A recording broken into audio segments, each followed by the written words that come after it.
What's up, everybody? This is your host, Raider Cortez. I haven't been on, but it's all good. I just want to talk about the review of our season this year. We had a horrible season, guys. Thank you for what's up. Salute, Robert Pena. If you want to jump in on this live, I'll drop the link in the chat. Give me 1 second. Salute, Robert.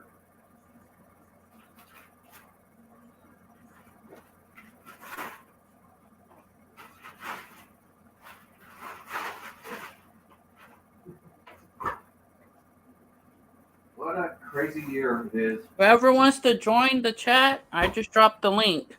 Robert, if you want to show up, just pop in, bro.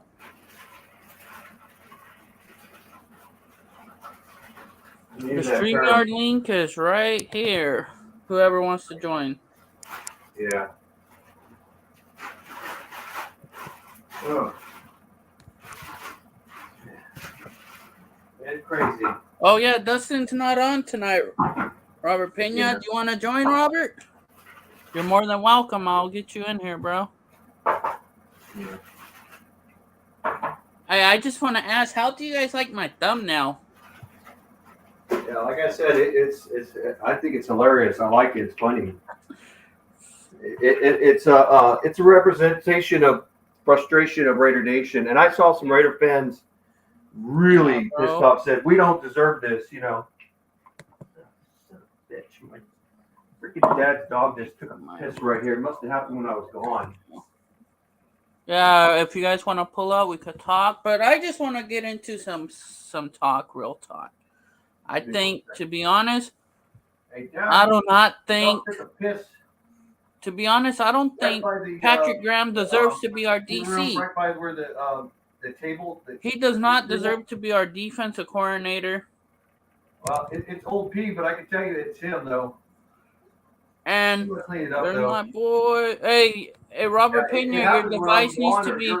It's not adding up, Robert. I can't bring you on, Robert. Well, I was gone. It's saying device is not connected. Oh, there you are. What's good, bro? What's happening, brother? Nothing much, bro. You know I jump from panels to panels. Yeah, I'm glad I get to get on your live for once, man. Yeah, bro, Let's talk about it. How do you like my thumbnail? That was funny, bro. The Three Stooges. Yeah, bro. What's your perspective of this? Well, you know, I'm not a fan of McDaniels, for one. To our defense, this, you know, secondary is pretty sad, man. Hey, but I could say this about Sidney Jones. He almost got a pick. He's playing his butt off. I would bring Sidney back. I would too. You know, I still like Nate Hobbs and everything. Nate Hobbs cannot play the outside, though. And I think Nate Hobbs got hurt because I never seen him in the second half, really. I don't know if you guys seen him or not. I think what you do is you make him a rotational nickelback outside corner. That's what he really can do. Yeah, inside corner, not an outside. He's not a true shutdown corner. I mean, he could be one, though, but, you know, he's more of a little bit of a zone corner. People thought he played man, but he can't play man. I think he can transition to being a zone DB and everything. But like I said, we can make assumptions. But I have a question for both of you. Yeah. What's the one position on defense that we should go after? My boy Al Ghost. Al Ghost, what's up, brother? Hey, fellas, how's it going? Robert Pena, Josh McDaniels sucks, and Raider Cortez. hey, bro, you love that thumbnail, don't you?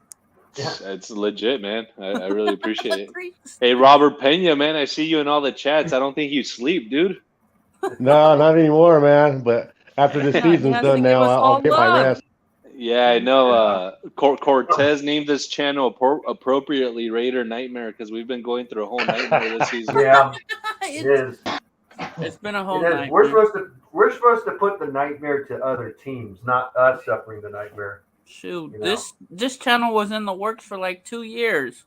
Yeah, we finally got it all together. But just seeing all that red in our stadium, man, it just bro. And then Mark Davis is pissed. It's your fault, you idiot. You don't give us players to win. I tell you, it's production. You know, you can, you know, the Raiders. But I have a question for each of you guys. What position on defense would be the number one to get in free agency? Well, that depends. You can go with the first pick. You can go linebacker, or you can go defensive tackle. But I think defensive tackle is going to get taken. I would go corner if I was corner or linebacker. But I'd go linebacker most likely. I would. You could go linebacker, but you want to get somebody who's going to be. If you're going to go go linebacker, you might want to go free agency for a veteran corner. Go for a veteran corner right now, and then have a developmental corner. But you got to hit a good. But what's the thing is though, it's a defense that I'm worried about. I have no faith in Patrick Graham, and Patrick Graham has a good system, but it's not his system. It's someone else's system. He's basically a Kmart, defense. And I said this before. If you're going to go defense, you've got to go. It's got to be in the secondary mostly. But in linebacker, we may not have Denzel Perryman, so you might have to go linebacker. You might, you could go either way, but What about your perspective, Robert Pena? Well, all through since playing as a little guy all the way to first year college, I played linebacker. And, linebacker's been mine. Al's Ghost heard this last night. Yeah, I just feel like a linebacker, but I also see like a true safety. Hey, bro, can we all agree? Merrick is not. He's not the answer, man. He needs to get off the team. He's still a young guy. And what about you, Al Ghost? How about you, Al? Me, I'm big on both sides of the ball. No. Only on defense and free agent. Just one position. One position, a true defensive tackle that could rush the passer, like Chris Jones. Yes, someone like that. Someone on the inside that could help Max, because Max right now is a one-man show on defense. Hey, to be honest, I think we should bring back Klee as a depth piece. If it's a cheap deal, like I think we should. Yeah. I think he would be a cheap deal. And just to let everybody know, Josh Jacobs is back on his way to Oklahoma. Yeah. He's gonna be there with his father. Yeah, prayers for his pops, man. I understand that. Yeah, because his pops, during the interview, they were asking him questions. He said that his dad's been having trouble, and he's still in the ICU. Yeah, that's bad. But Josh Jacobs was not going to come back last night, but his dad was like, "Oh, I want you to play tomorrow. Go." Yeah. He kind of forced it, guys. He did not play well, and I don't blame him for it. He had 45 yards on 17 carries. 2.6 yards per carry. He was just not his usual Josh Jacobs. You got to set up the run, and that's the play calling, and it goes with the head coach. And the Chiefs don't stop the run very well and everything, and they try to use Derek Carr as an scapegoat. But the truth is, though, it's Josh McDaniels. It's always the head coach. He's number one. When a team goes falters, you can't use players as a scapegoat. I mean, he's an unproven head coach. I've said it before. People think he's going to be great. Well, look, if you have what you got, you got to use what you got. And even if you don't like it and everything, decide to discard it, there's consequences to it. I mean, he's not so fond of Derek Carr. Well, why did he not bench Derek Carr earlier and put Jarrett Stidham in? Because you know why? He knows how good Derek Carr is. And he knows that Jarrett Stidham can't play all those games. He would have been set up for failure sooner. Jarrett Stidham. One game he looked okay with the 49ers, but the 49ers played Hey, did you guys hear about Sean McVay may not return back to the Rams? Yeah, he might go to the commentating booth, yeah. Yeah. That's kind of sad. He's a good head coach and everything, and shit like that does happen when a quarterback gets hurt, that's the worst thing. You got to have a backup, a good backup. I think the year before when we had Marcus Mariota was a good insurance for Derek Carr. But the thing with Marcus Mariota, he really didn't pressure Carr for his job. That's what Carr's always needed, Rudy. I don't think anybody can really pressure his job. Jarrett Stidham didn't really pressure him. It was the only guy that pressured his job was the coach itself. Just the coach, not him. What is your guys' thoughts on Brady coming? Oh, I don't. No. He goes, I ain't watching no fucking. I ain't not gonna see no Las Vegas Patriots game. Right on. Yeah, Fuck no, that. bro. We don't want no It's Brady here. gonna happen though, guys. It's gonna If it- happen. I have that I feeling. don't think it will happen, but Yeah, it's Like I gonna said, happen. why bring Brady? And what's gonna Already happen if worn we down. don't win a chip with them? What's gonna be the excuse? I don't think Rick Brady will want to be there unless he wants to get his career ended really ugly, because he's going to take a beating if he goes to We're not. AFC West. And let's all be honest, we're not gonna go nowhere next year. No, we're not. I never. With this I team, thought we how- would. I mean, it depends on Josh McDaniels on how he coaches and how he utilizes players. But when he makes big changes and when you're not a proven head coach, that's where failure happens.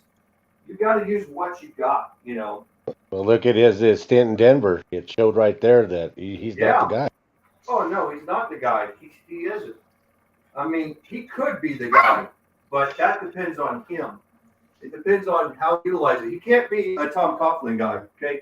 That's what he's trying to be, Tom Coughlin. He's not Tom Coughlin. Tom Coughlin, at the time, during the earlier years, he could do what he could do. But I believe Tom Coughlin wouldn't have done like what Josh McDaniels did, though.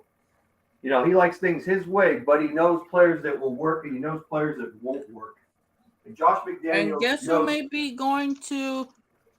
What's up? What's up, Persian? Bro, you could always hop in the chat. The link's right here, Persian. Persian. If you wanna Persian, pull up, what's up? bro, you're always more than welcome. It's open for you. You could always jump in with no camera on. I don't pressure you guys to put on camera. Oh, nothing. yeah. No, but going. On later on though, but What was I saying? yeah, we're talking about who's gonna. Oh, Sean. So they cannot. They can't interview Sean Payton until after like the 17th or something of this month. Yeah. But Sean Payton's on his way to the Donkeys. Yeah, that's fine with Denver. Josh McDaniels should be fired though for sure. Hey, we got to do something. We can't place. I don't know. I'm just tired of the defense. I'm tired of Patrick Graham. Yeah. You know, But just like I was watching on one of the other content creators, McDaniels ain't going nowhere. No. So apparently we're going to be stuck with him for a minute. And he's an offensive coordinating guy. He's not a head coach. It's gonna show next season. Well, yeah. And what are we gonna? We need a proven. No disrespect though, Patrick Graham does not. He does not adjust on the fly. No, he's a Kmart. He's Kmart. He's a Kmart Patriot defense guy. That's what he is. Kmart. Remember the term Kmart. You know. You don't want to go with Kmart. You want to go with something that's a bit higher than Walmart. And you know, Kmart is like, you know, it looks nice, but you know, it's so weak. You know. Yeah, I don't know. I'm I use just that very term, upset, Kmart. man. This whole game got me mad. Oh, And the look, crazy and the good thing that we could say we kept Patrick Mahomes under 250 with just one touchdown. Yeah, but you know what? But they did all the were damage playing. on the run. Yeah, they did the damage on the run because you know that's not what they do. We usually stop the run. We couldn't play at Patrick Mahomes' level. When you have someone like Jared Stidham, it wasn't going to happen. If people were thinking that, they lost their mind. My prediction of the game was we're going to lose 45-13. I was off. That was 31-13. But you know, it's still an ass whooping. You know, we played our best against the Chiefs when we lost by one freaking point. Everybody was all in. You know, but you know. Like I said, I can see the flaws. I see some good in the Raiders. And that good is with Hunter Renfrow, definitely Devontae Adams, and even Darren Waller, you know. Darren Waller played pretty good. There were some plays I thought should have been called pass interference. Like the guy never freaking turned around. He made contact with Darren Waller. And it's extremely difficult to cover a guy that's 6'6" tall, you know. But that corner, he did not turn around. That should have been pass interference, you know. But we can't go by just, you know, play for play with the refs and everything, because the refs, you know, they screw up a lot, you know. It's always the head coach. And For- offense, For me, fellas, like what stands out about this loss is it's obvious that the problems with this team are way deeper than any single player. Yeah. We could criticize DC for missing throws, overthrowing, underthrowing, not going through his progressions, and I completely agree. He did not play up to his level or up to his standard of play that he had displayed over the past few seasons. But as you mentioned, like the defense is a major problem. Coaching on the defense is a major problem, and talent on the defense is a major problem. And also on the offensive side of the ball, I mean, the offensive line was pretty much non-existent today. Dylan Parham and Alex Bars got abused. Like Chris Jones should be charged with a felony in the state of Nevada for what he was doing in today's game.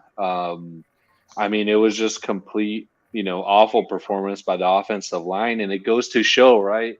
You have a mobile quarterback like Jarrett Stidham who's able to go outside the pocket and use his legs. But that offensive line was not protecting, and he wasn't able to be successful. And it supports, the age-old argument, right? That football games are won in the trenches, and our trenches on both sides of the ball, both defense and offensive line, are weak. So that's why we're losing these games, right? Imagine if we had a dominant offensive line, we'd be able to win. Everyone talks about how amazing Mahomes is, and I agree. He's an elite quarterback, but without an offensive, with a weak little line too. Remember, yeah, but weak old line, he still was. But remember, like that one Super Bowl against Tampa Bay a couple of years ago, when Tampa Bay went injuries and all that, but they should have. Wow, hey, not to stop anything. These fucking idiots threw out a fan that says Bench McDaniels. What's wrong with these people throwing out fans because they got signs? That say, Mark Davis. Yeah, you don't want to hear the truth. Yeah, Mark Davis is like specifically instructing the security staff at Allegiant to throw out people who have signs that say fire or Bench McDaniels. Hey, bro, if I go to a game next year, I'm gonna say fire or bench Mark Davis. Dude, if that shit happened to me, I'd be pissed. Those tickets are not cheap. And Raider fans said that we don't deserve this. Yeah, bro, we don't have no freedom to speak our minds. Yeah, they're right. Yeah, this is what happens. You do that, you lose more Raider fans, and other Raider fans don't go. I know there was like Baker Raiderette. She went, she always like live streams whenever she goes to the Raider games, and she's been to even away games and everything. But she's always there. But I mean, yeah, I'll even like sometimes I'll on Instagram I'll tag her videos, little pictures and everything, and she's gone live before too on Instagram too. But she's not. I'm not going to say she's a bandwagon fan. It's just that she's just supportive of the team more than like a knowledge. There are some female Raider fans who are very knowledgeable of the team, but most of our Raider fans. Hey, there's some other thing. There's some other stuff. These other fans are making fun of. You remember when they went in that ring a circle, and then when they did that play, they're like laughing and saying, "Oh, you guys allowed them," but then I tell fans, "No, that was a call back because they were holding, so they called that play back." And the crazy thing is, wasn't that 10-yard penalty? Why didn't they not move the sticks back? I don't know. Only goal is 10 yards. Yeah, good question. I think it did go 10 yards, but it just still wasn't enough, though. It didn't matter. They still scored. They still did the same shit. The guy went over 10 yards and put past the touchdown and everything. But, man, it's a shit sandwich, though, for us, though. And the thing is, though, you fix that defense problem, and I said this before. I know people said Derek Carr wasn't good and all that. I mean, the year before, Derek Carr put up 4,800 passing yards. He didn't have a lot of touchdowns. He had more touchdowns last year, or I should say, kind of like because he didn't play, this year for the two games, But He put up more touchdowns, though. Yes, he did. His passing dropped because they ran the ball a lot more and everything. The reason it's dictated isn't by Derek Carr himself, but by the play calling of the coach. I mean, there's pros and cons. Derek Carr put up more touchdowns. Okay, he did do that. He just didn't put up the passing yards because they ran the ball, but they also set him up for failure by having him throw. They had him doing deep routes. A lot of deep routes. All the receivers were going deep except for the scat backs. They were short, and Derek Carr likes to throw the ball deep, but they set him up for it. He set him up for throwing deeper routes, and usually the Patriot way is not deep routes, but I think. But how do we go from a playoff team last season to this? I mean, as a coach, how is that? It's not utilizing what you got and getting rid of some players. It wasn't really a lot of players we got rid of real bad, but it wasn't utilizing what you have. We had Devontae Adams. We should have went to the playoffs. There were a few games. You can go by like Arizona. You go Jaguars. You go Tennessee. Who else? Those games mostly, and even the Rams game, dude. We should have won that one. Game too. Yeah, the Rams. That's a head coach problem. That's not Derek Carr's fault. That's Josh McDaniels' fault. 100%. That was not Derek Carr's fault. You know what's crazy, guys? You know what's really, really sad is that 9 wins probably would have gotten us in. So you step back and look at our schedule, dropping the 20-point lead against the Cardinals, dropping those multiple 17-plus point leads against like the Jaguars and the Colts, and then dropping that one game against the Rams, and then dropping that game 2 weeks ago against the Steelers, which ended up being Derek Carr's last game as a Raider. It seems like, I mean, just multiple games that we had in our back pocket. And if we would have won 3 more games, which all of those were winnable games for us, we would have been getting ready for a playoff game. Yeah, we would have been to playoffs, and there were teams we should have definitely beaten. And then the Colts game too. Forgot that would actually put 10 wins. 10 wins. We should have beat the Colts. That's the defense's fault right there. And that's well, I think we would have been a 12-win team if we had won all of the one-score defeats that we have. Because even our first game against our first game against the Chargers. The Chargers, it was a one-score game. Yeah, there was no defense. But I won't even say that's a game we should have won. I'm not going to add that. I'm not even going to add the Chiefs too, because I know the Chiefs are a very fast-scoring team, and the Raiders did play their best. That was their best, is the Chiefs game, in my opinion. We can go look at all the wins, but out of all those wins, it didn't come close to that Chiefs game when we played them in Arrowhead. We played our best. And I don't like how Josh McDaniels runs the offense. I think he sandbags. That's what he is doing, sandbagging. Guys, so I looked up Josh McDaniels' record, and I think you're bringing up a good point, Rudy, is what you're essentially asking is Josh McDaniels the right guy moving forward? And I think I mentioned in a previous live that if you take into consideration Josh McDaniels' record with the Raiders and you couple that with his record as a head coach with the Denver Broncos, and I know it was like 10 years ago, but in total he has 44 games as a head coach. He's lost 27 of those 44 games. So he's 17-27 as a head coach. And for me, that's a large enough sample size to determine that, hey, this guy is not head coach material. No, he's definitely not. Yeah. And so if Mark Davis, but at the same time, though, like I also recognize that we've had a lot of turnover at the head coaching position.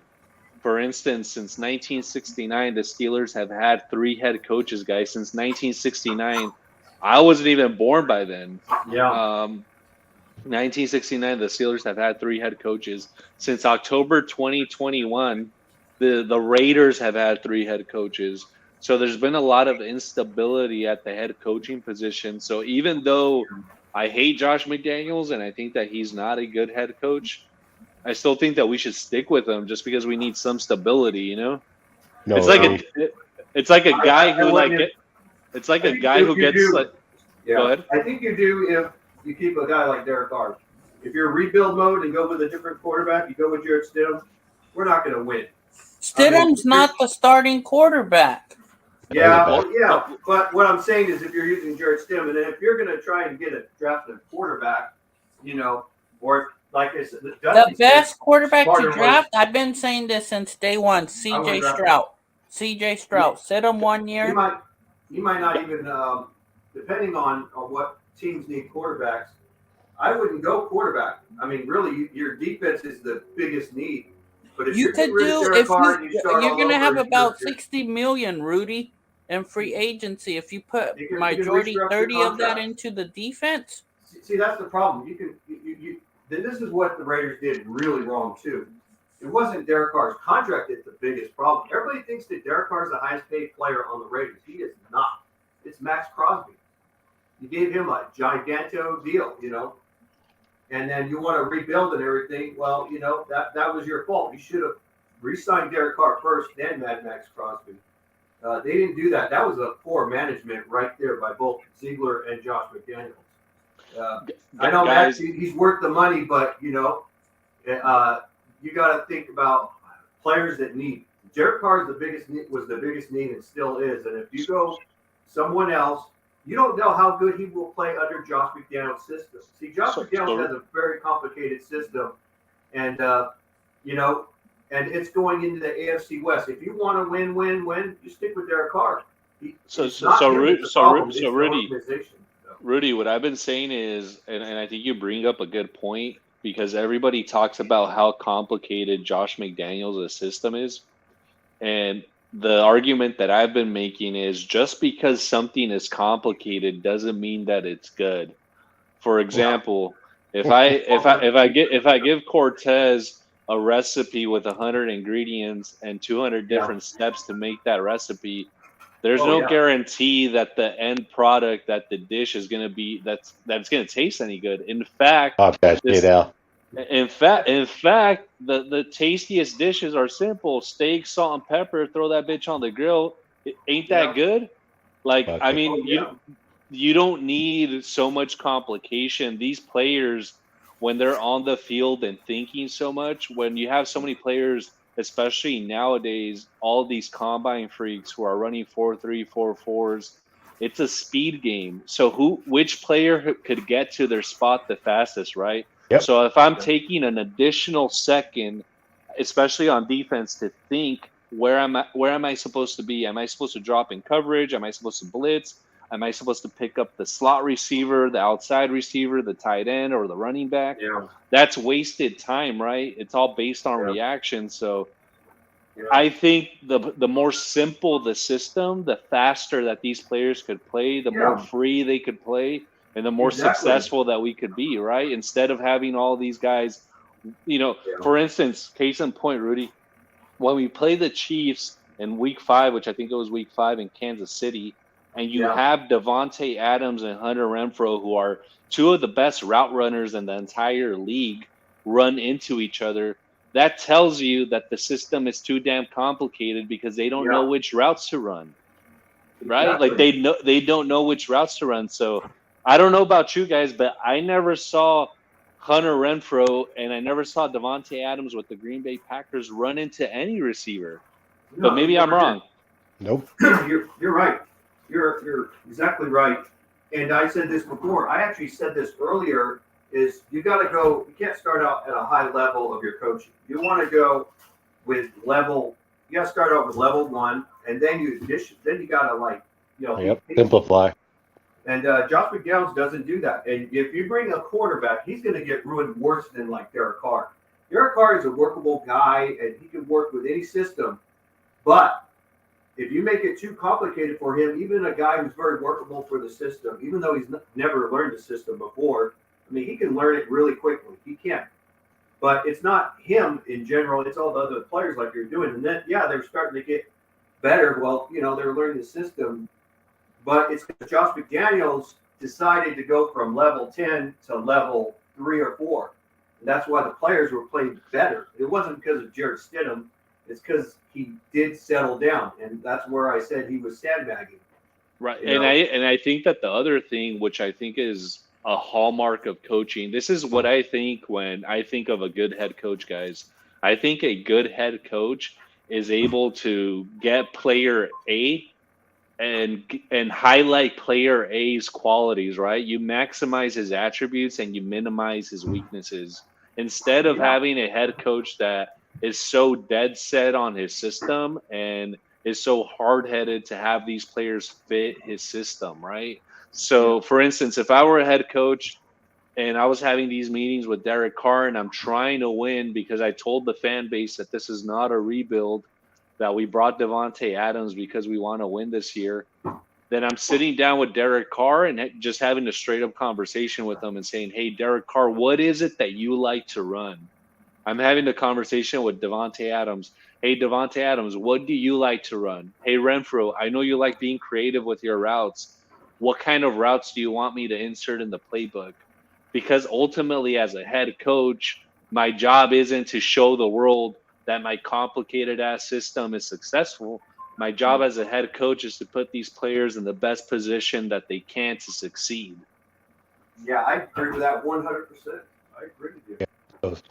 You have to be patient as a head coach, because if you're not, these players are doomed to fail. It doesn't matter if you can't do it with these guys, you're not going to do it with anyone else. And when Josh McDaniels worked for the Patriots, he never went super complicated because Bill Belichick put him in his place. He didn't. That's the difference. That's a big difference, and you do have to work with the players, make sure things work right. And I think Gruden did a little bit with Derek Carr. I just think, like before, it's been always a bad defense.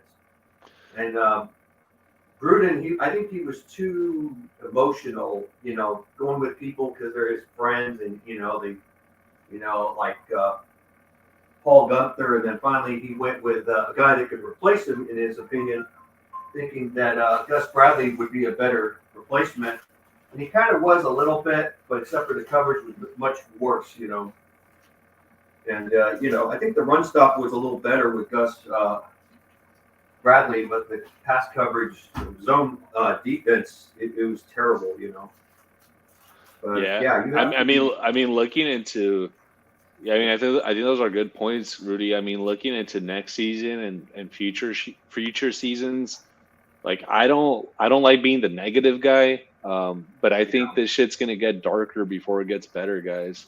I actually agree with you. Depending on what's going to go on, we do have a strong suspicion that Derek Carr won't be on the team, and it hurts me to say it, but it does. I think it's a 99.9% chance that he's gone. Mine was 85, but yeah. I was gonna say, so there's a 1% chance still. Yeah, maybe a 1% chance that he's on, but like I think the dude's gone.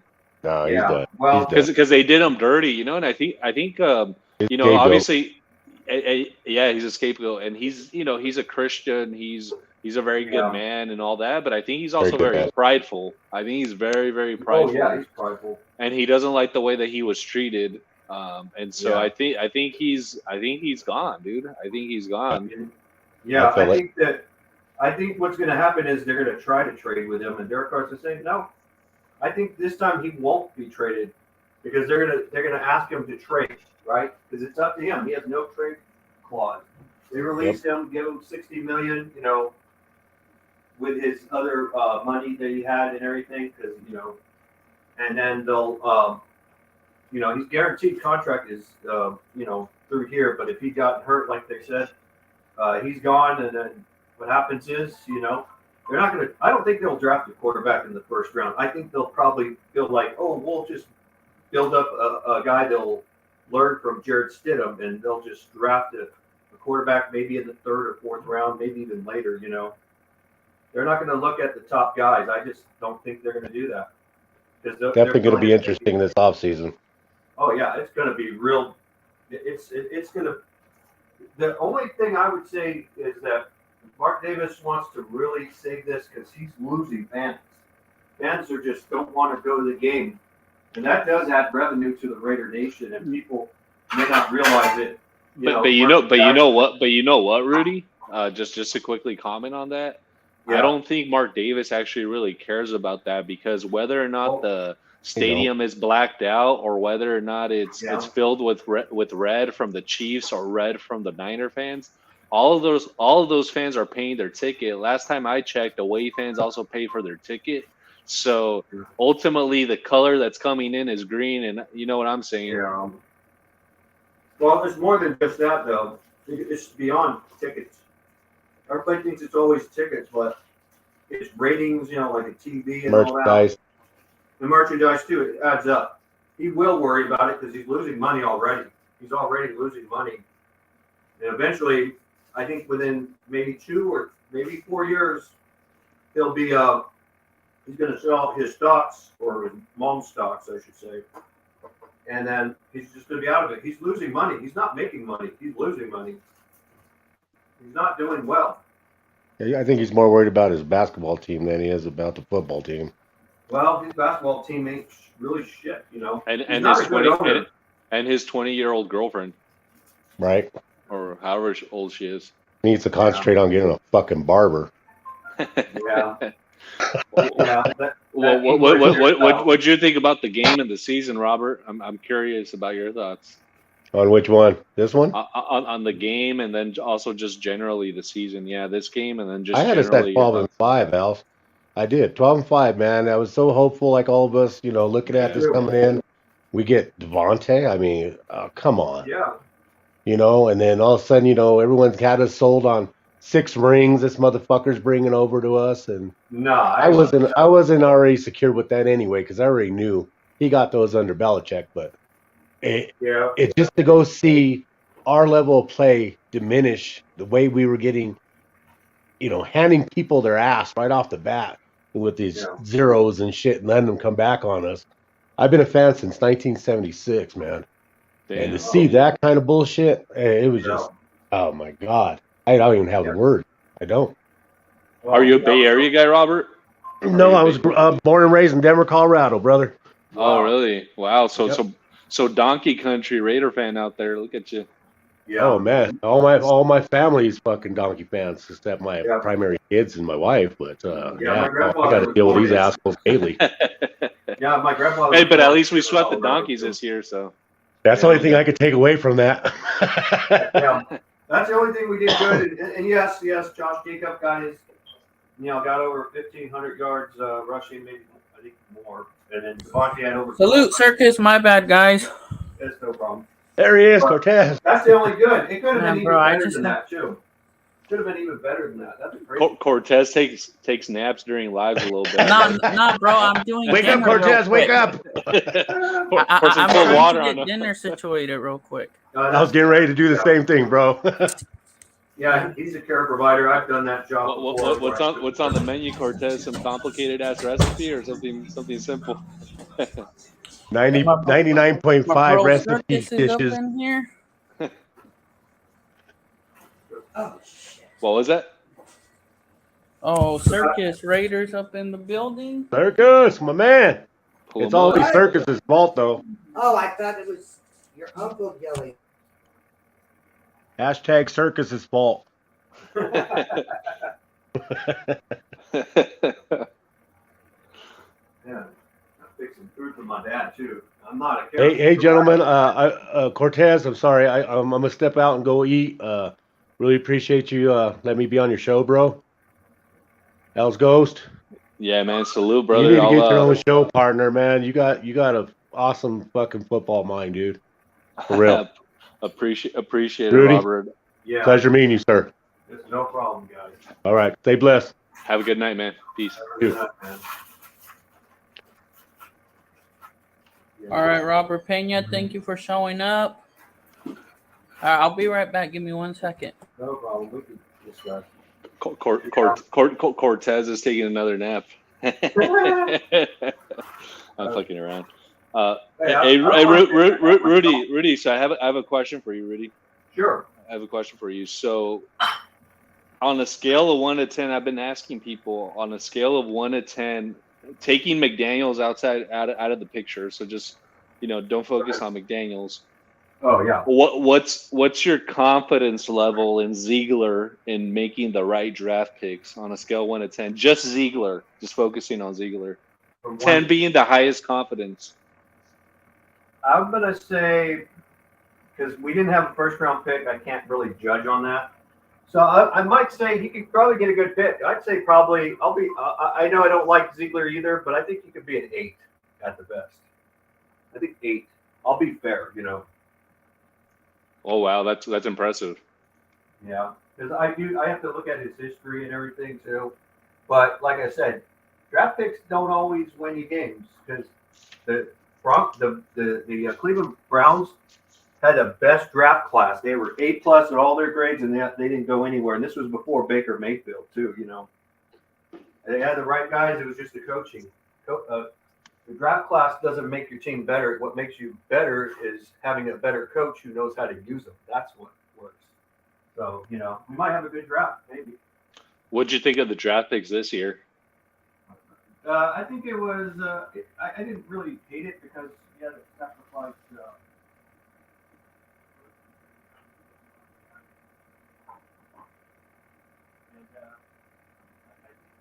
was the right move, you know. Unless you know, it was hard to get some of the receivers. I like Jameson Williams, but we had no chance of getting him. And plus, he had an injured ACL, and you know. Right. I think he's going to come out next year though, more. Even though he did play this year a little bit, but you know. But I think we did okay. The only players that didn't do too well would be. I would say I agree with Dustin. I have to agree with it. Is that Zamir White, but I don't believe it's all his fault. I believe it's the fault of Josh McDaniels not utilizing him right. You know, like make some. When you have a rookie running back, you got to make corrections and everything. He's just a fourth round pick, so overall we did pretty good. I think the draft. I think Parham and Mumford were actually the best players in the draft.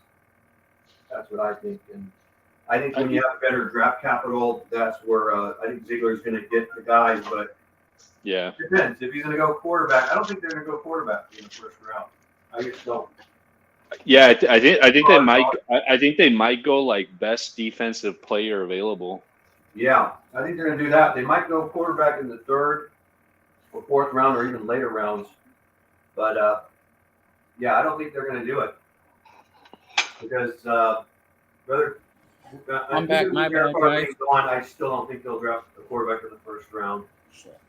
And you don't want to go for the best quarterback, really, because, you know, Josh McDaniels in their system, they never go first round pick except for one deal, and that was Mac Jones. Right. Because they weren't going to go for any quarterback but Mac Jones, or they would draft another guy. But, you know. Right. But, you know, Mac Jones, he's a systematic, smart guy, but he doesn't not everything. And I think Jarrett Stidham, yeah, he could run out of pocket, but that'll mean nothing. You're not going to win you games with your feet. I mean, look at Lamar Jackson. He had a great defense backing him up, and look at him. He got hurt. But he was a real athlete, though. Not a great quarterback, but, you know.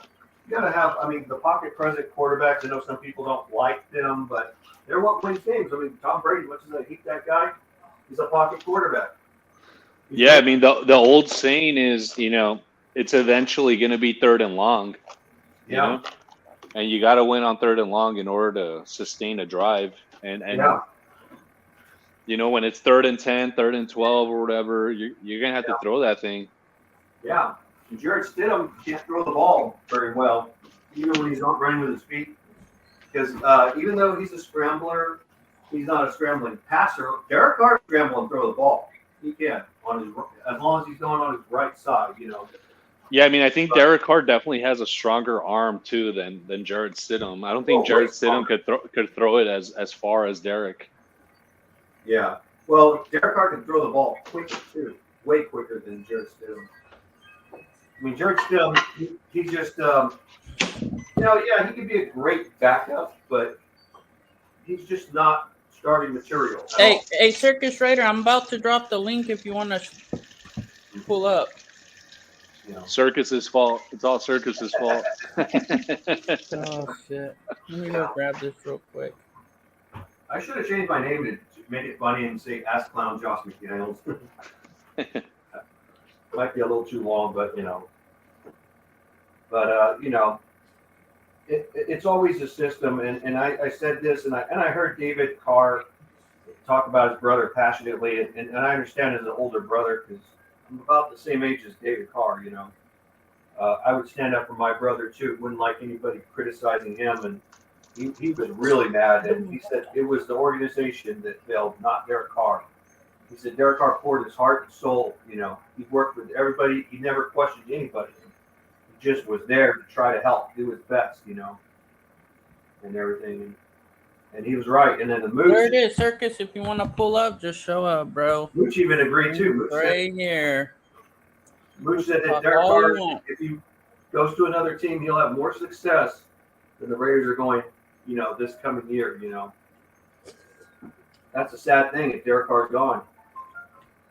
Because Derek Carr is going to go to a team that he wants. It's not going to be up to Josh McDowns, whether it's a trade or a release. If Derek Carr agrees, and Derek Carr's a workable guy. He's workable. No. Look, bro, everybody's telling you to show up, Circus. I dropped the link. Pull up, bro. It's real sad that this guy who poured his heart and soul. I mean, to me, when Tim Brown was with us, and I was always a Raider fan since '86, and Tim Brown was the heart and soul of the team in my book because he was the longest lasting Raider, and he put his heart and soul. And then the guy that made me, I always say coaches that I hated the most before Josh McDowns, it was Norv Turner. I hated that sucker. He got rid of him. It was not Al Davis that did it. People could say it was, but it wasn't. It was Norv Turner. Norv Turner saying, well, Al, he's not fast. He can't go deep and everything. We got to go with a different route. And Al just said, okay, Norv. And Al Davis gave and Tim Brown loved Al Davis. He never hated him or anything. Yo, what's up, everybody? What's good, bro? Not much. Just pissed. We got bitched in our own stadium. Man, bro. It was going to happen. Just speak your guys' mind. Like, I have the review. Fuck it. Speak your mind, bro. I mean, did you guys really think we're going to beat the Chiefs with Jarrett Stidham? Really? Seriously, did you really think that? Nah, bro, it's beyond that. What they did to the fan that said bench McDaniels, bro, that's some bullshit. I heard fans said, I don't deserve this, as a Raider fan. We don't deserve this. I think he's the same one that had that, but switched it. I'm not for sure. When you do that, though. What's up on your mind, Circus? Well, first of all, I'm freaking pissed because, it's bad we got blown out by the freaking Chiefs. So we got swept by them again for another freaking year. So there's that. It was going to happen, dude. The thing is, I don't know. Like, I'm with Al's ghost on this one. Like, for the next draft, it's pretty much all defense and maybe a little bit of O-line in there, but it's got to be all defense. I kind of want a quarterback, though. Not with the first I round. don't No, I agree with that because, like, I like Stidham. I like the way he uses his legs, but I also agree with what everyone else has been saying is he doesn't have that good of an arm. Like, once it goes past maybe 15 yards, his accuracy falls off. Yeah, he's weaker than Garoppolo. And Garoppolo has a little bit of a stronger arm than him. No. Yeah, he does. Is the worser out of him, I think. Guys, and the thing that I've been harping on is, like, good football teams are built from the inside out, which means like from the trenches, right? So we could probably draft CJ Stroud, right? But if CJ Stroud doesn't have an O-line to protect them and give them time to make the throws, it's not going to matter. I've been saying that CJ Stroud, sit him for 1 year. Let him get used to the whole offense and see what he could do. Yeah, Stroud also. Thinking of the Patrick Mahomes thing where Andy Reid did that, where he had Alex Smith and had that. Well, here's the thing, though. Andy Reid is a proven head coach. That's the difference. Josh McDowns isn't a proven head coach, and his system is very complicated. And hey, do you guys want to know what's something crazy? That, as they said today marks 10 years since Hamburger Man over there in KC got the job. 10 years ago. This day, he got hired as their head coach. That was a great hire for them. Yeah, bro. Bro, they've been spanking us for so long. Mahomes is now 9-1 against the Raiders. Yeah, but it's all the genius is Andy Reid. Andy Reid fixed the flaws of Patrick Mahomes. Patrick Mahomes had flaws, which a lot of teams were not willing to take, and Andy Reid took him. He was actually what's crazy is the Bears could have gotten Patrick Mahomes. Instead, they went with what's his name? Trubisky. And Patrick Mahomes was Trubisky, like I right? said, Patrick Mahomes had things to learn in his mechanics. First of quarterback. So he learned a lot, and they fixed those mechanics and became a better quarterback. He was very athletic, very athletic, had a good arm, everything. It was just these other mechanics that we don't know about that he had problems with. They fixed them. And Andy Reid is he's a systematic guy. He's not the guy that will make super complicated plays, everything, but he's a proven head coach, And the only guy I would have gotten, I would have just stayed with Bisaccio and then wait till Sean Payton came back out of retirement or something and get him the next year. Sean Payton's most likely going to go to Denver. I wouldn't go if I was him. if I was him, I'd go to the Colts, take over their offense. There's more to build into that, and the division's not as tough. If you want to really win, it's going to be difficult. If you Andy Reid, you don't want to face Andy Reid. You don't. Andy Reid's the king of the AFC West. I mean, that's just the way it is. Much as we all hate it, but that's the way it is. Mr. Denny's man is the king. That's why I call him Denny's man. I made some messed up, funny jokes about Andy Reid. But, So I have a quick question for all of you. Yeah. So who's your guys' top defensive coordinators if we fire Patrick Graham? Mm-hmm. Go with Circus first. I probably would have said Vic Fangio, but concerning he's probably what Sean Payton said earlier, where Fangio's probably on his Yeah, he's gonna be with.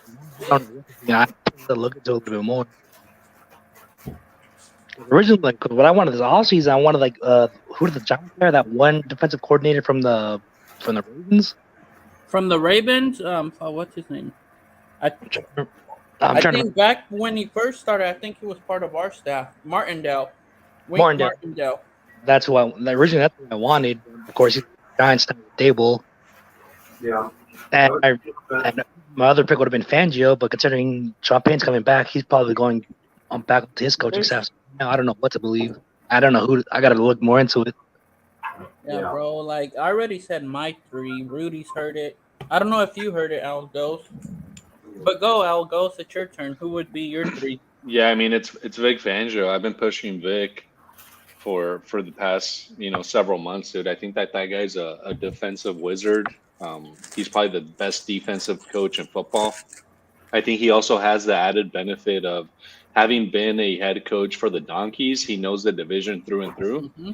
So Vic Fangio is definitely like my number one choice. Hopefully Patrick Graham gets fired before the draft, because then we would be stuck in a situation in which we're getting, we're doing the grocery shopping and drafting players for a defensive coordinator who has a shitty scheme. So it's better to fire the guy before the draft, so we start drafting players for the right coach and the right scheme. How to get you a drink? Do you want root beer or Shasta? Okay. I want root beer, dude. Okay. I'm joking, dude. Yeah. So, Rudy, what's your perspective on the defensive coordinator? It would make sense to get Fangio, but if you couldn't go Fangio, I'd go with Brian Flores. That would be my next guy. Again, get him. He's the second guy. He improves secondaries, and secondaries have been our problem. So it would make more sense to get him. I'll tell you guys mine right now. But yeah. So my 3: Brian Flores 3, defensive coordinator from Wisconsin that became intern head coach. He had the number one in the nation in defense. I forget his name right now. Yeah. But he's coming to the NFL this year as a DC. Yeah. And then Vic Fangio as my number 1. Yeah. Because Vic Fangio could do the multiple defense. He knows how to. Yeah, you get the right guys in. That's the thing with Patrick Graham, he gets the right guys, but doesn't utilize them right. Or he used them in the stupidest ways possible. Because didn't he have Max Crosby playing cornerback during one play early in the season? Nah. Yeah, he had Cleveland playing as a slot corner today, dude, for a play. Yeah. Playing Yeah. deep. I Clee, think it was to cover I would- Kelsey. I would bring back Clee as a I death would too. piece He's a good run stopper, and he's a rotational guy more. and play him at DT. Well, if you're playing the 3-4 defense, yeah, you do want to play him. I mean, the 4-3, you could play him at a DT. But you put him as an end if he's playing the 3-4 defense. He's really a small. He could be defensive tackle, but I wouldn't play him as a tackle all the time as a defensive on the 4-3 defense because he can get injured pretty easy, and he's had history of being hurt, you know. But if you're playing a multiple system of a 4-2-5 defense and a 3-4 defense, it can't hurt to put him as a defensive tackle / defensive end. Mm-hmm. Yeah, 'cause we makes for our defensive tackle makes up for a lot of ratios. Like we have the size, we don't have the speed. Yeah. But I have a quick question for you, Circus. Go ahead. Who would be one position in free agency? What position would it be? Right tackle. On defense, not on offense. Because my thinking is we're probably going to address defensive tackle in the draft, so I'm probably going to go probably linebacker.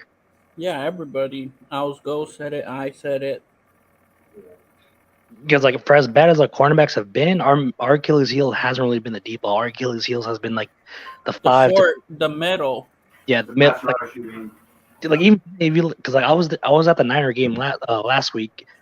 Like the reason that what killed us is that our linebackers couldn't tackle for shit against McCaffrey or any of the other receivers, or if the receivers were wide open down the middle. Yeah. Yeah, McCaffrey, when we played him last time with the when he was at Carolina, we stopped him. I mean, Jonathan Abrams. I went to not to cut you off, Rudy, though, but I went Yeah, to the no problem. Seattle game, and Yeah, the defense I looked remember. like shitty there too. Yeah. Yeah. And I was trying to get an autograph from Patrick Graham, and that fool was not even wanting to come by the end zone. Yeah. Like I said, you know, like some people, they get when they go through criticism and all that. I didn't know if he would criticism, but yeah, he should have said something. You know, should have given that autograph. I mean, from what I heard, I think I heard the other like how bad our defense was last week against the Niners. I heard Patrick Graham wasn't even shown on TV at all. And today, Yeah. you never seen Patrick Graham on TV today? Yeah, you know, Yeah, he probably hides a little bit. Man, bro, Josh McDaniels better do something if he wants to keep his job. Yeah, Yeah, next year. But he's gonna keep his job. Mark Davis is No, beyond next year, I'm saying. Yeah, he ain't gonna keep his job. He's gonna fuck us up, and that's my prediction. You know, I see a lot of great potential in this team, but we lose one great potential, but we still have other great potential. And then what happens? You know, quarterback is the most important position. It's very difficult to replace. People think it's easy to replace it, and you ever replace Derek Carr, and I do agree with Dustin. If you're gonna do it, you gotta get a player that's at Derek Carr's level or better. And, you know, Aaron Rodgers would be the perfect guy, not Tom Brady. Tom Brady's got a weak arm. He does not move out of the pocket. And when we face the Chiefs like Jared Stidham did, he's going to get fucking injured. And he's injury prone. Tom Brady, he's old, you know. His arm is not strong, never has been. But, you know, I don't think Tom Brady will if he goes to it, if he's going to sign with a team, it won't be the Raiders. If I was him, I would rather go to the Colts or go to another team in a weaker division. He doesn't like going to strong division teams. I know people said, you know, Dana White was trying to get him signed to the Raiders somehow, and he you know, kind of like said, "Hey, I'm a Patriots fan. I'd like to see you." And then Gruden said, "Hell no," you know. I don't think I think Tom Brady's not really enthusiastic in going to the Raiders. You know, people think that, but Okay, I'm thinking- I'll be still. yeah.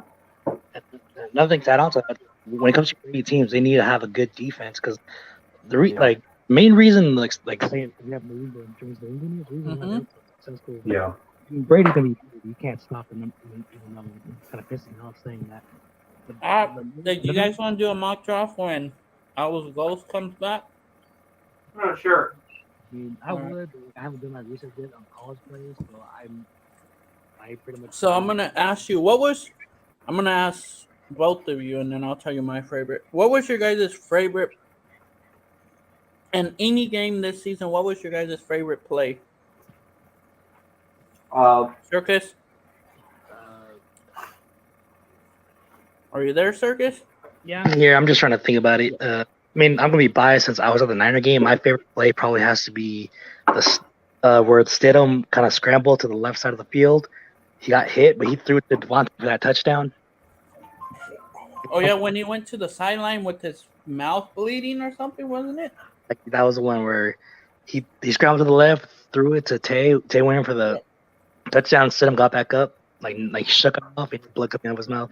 That was probably one of my favorite plays. That's only because I was at the game. But if we're talking about one that wasn't at the game, it probably has to be the Chandler stiff arm of Mac Jones for the game.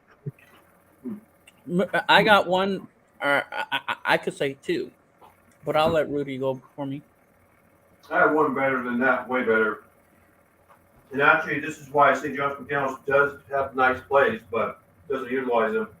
It was they gave it to Josh Jacobs. And this play picker was not like any play picker you normally see. He laterally passed it back to Derek Carr and he threw it to Devontae Adams. Oh, you're talking about the flea flicker? It's a So I'm gonna go. lateral flea flicker though. So I'm gonna go to one. I was at the game. Yeah. This is the one that I went. The final play of the game, when Josh Jacobs ran for 86 yards, his longest in his whole career. Yeah. That was the best play in my eyes because I was there and I seen it from the end zone going to the other end zone.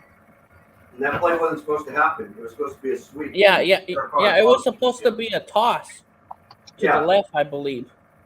Yeah, I think you're right. It was. And then Carr changed it at the line of scrimmage.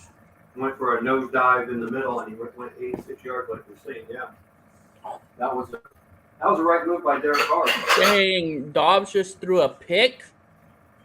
Like I said, I'm pulling for Jacksonville to be in the playoffs. no, yeah, they do I don't that, want Derrick Tennessee's out. Henry to have more rushing yards than Josh Oh, he ain't Jacobs. gonna get it. And when it comes to the playoffs, it won't count after the playoffs. It doesn't count like this is if he makes it in the playoffs, it's the season's over. Yeah, all the other stats in the playoffs really they don't add up. Yeah, it's like Pro Bowl's the biggest joke, though. Pissing me off. Hey, Circus, do you go into are you in people's Discords? No, 'cause I really don't have a Discord. Or do you want to join one? I want to be opposed to it, but I rarely check my Discord. Oh no, because we're part of the Death Star report, and like we show games and stuff. If you want to join with Dustin White, it's our bro. Is it the dude that I usually see where he's on the panel? He's like streaming out of his truck. Oh yeah, because that's he him. works a lot. Yeah, he's a Lucky farmer. Yeah, I think I've seen him before. Yeah, I mean, I don't agree with all of his takes, but he seems knowledgeable about all this stuff. Like, he's a big stuff guy, from what I remember. Yeah, he is. Be opposed to it, but I just gotta check out his content a little bit more before I start to join. Yeah, bro. We're usually on his channel. Yeah. Yeah, I mean, from what I've seen so far, it seems like he's fairly knowledgeable about this stuff. I've been meaning to check out his channel a little bit more. Yeah, bro. We go live lots of hours. Yeah. With me, I've been getting. I kind of like stepped back a little bit, but Dustin said, "Hey, man." Are you gonna come back, Rudy? I don't know. He just right now, it's like I'm kind of like want to see what's really going to go on for a fact. I know we all are in agreement that Derek Carr is likely going to be gone and everything, but but it makes me not like my team. Josh McDaniels is making me hate it. And the worst nightmare that ever happens is Tom Brady coming to the Raiders. That's the ultimate slaying of the Raider Nation is when you bring the enemy into our side, you know. Because Tom Brady is the enemy to Raider Nation. That's the way it is. I know Dustin may not agree with it, but that's the way I look at it, and a lot of Raider fans do too. You know, because I hate the Patriot way. You know, I've always hated it. I hated it since the 2000s. And I know Dustin, like I said, Dustin don't agree with me. I said that the Patriots been cheating for over 20 years. They just catch it under wraps. They've been caught 4 times. Just that out of those 4 times, 2 of the times that there were, or 3, I should say, they got on the Patriots. The one that was really dumb, in my opinion, was the deflated football. It wasn't that much of a cheating thing. I thought it was kind of ridiculous, but the spy gates 1 and 2 were bad. The radio one, I suspect it.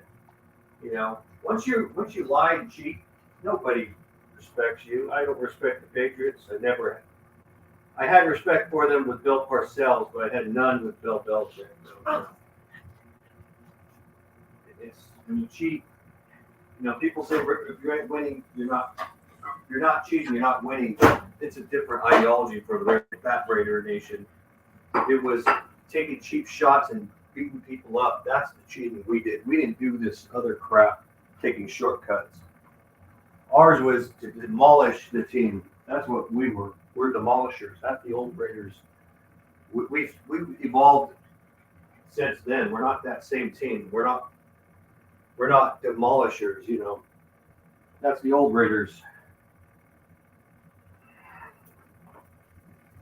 I remember, like my dad said, he didn't like Howie Long because we played against Terry Bradshaw, and he was a young Howie Long. So he pile-driven Tom Brady. I mean, not Tom Brady, but Terry Bradshaw and everything, you know. Because Howie Long, he was a pretty tough guy. Fun. But, you know, but we're not that team anymore. We're not demolishers, you know.